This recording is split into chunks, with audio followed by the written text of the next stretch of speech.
Quand tu te fais vacciner, tu t'exposes au virus, aux bactéries, mais sous une forme atténuée. Pourquoi je te dis ça?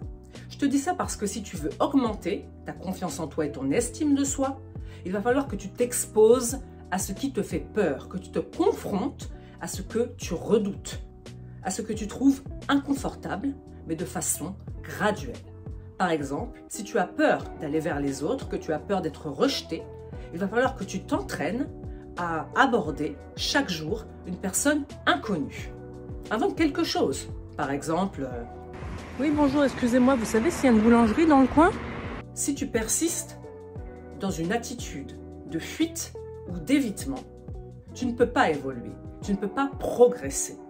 Cette attitude de fuite, certes, elle te protège, c'est une protection, mais en même temps, elle te bloque.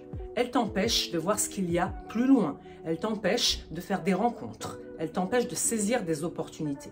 Donc, tu dois vraiment te confronter à ce que tu trouves inconfortable. Imagine un mur énorme.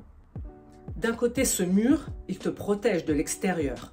Mais de l'autre côté, il t'empêche de voir ce qu'il y a derrière. Il t'empêche de voir les belles choses qui se trouvent derrière le mur.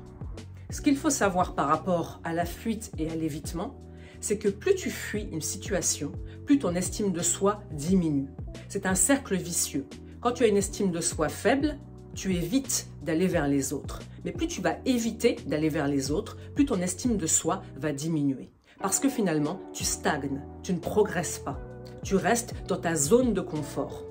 Donc, pour reprendre mon exemple d'aller aborder une personne inconnue, ça va te sembler pénible parce que tu as toujours évité ce type de situation. Donc, pour te donner du courage, pour être plus détendu, vois ça comme un jeu, vois ça comme une façon de te tester.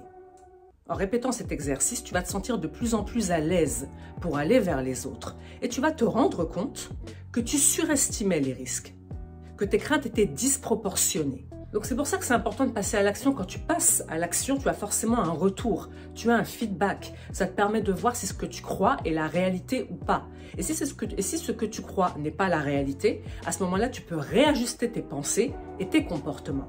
La deuxième chose dans le fait de passer à l'action, c'est que ça te permet de gagner en confiance. Le fait de répéter un comportement fait que tu te sens de plus en plus à l'aise et que la peur diminue. Et ça va te permettre après d'aller aborder plus facilement les gens, que ce soit dans ta vie personnelle, dans ta vie professionnelle, quand tu auras besoin d'exprimer des besoins par exemple, eh bien tu auras davantage confiance en toi parce que tu sauras que finalement les risques ne sont pas aussi importants qu'il n'y paraît. J'espère que cette vidéo t'a plu et je te dis à bientôt pour une prochaine vidéo.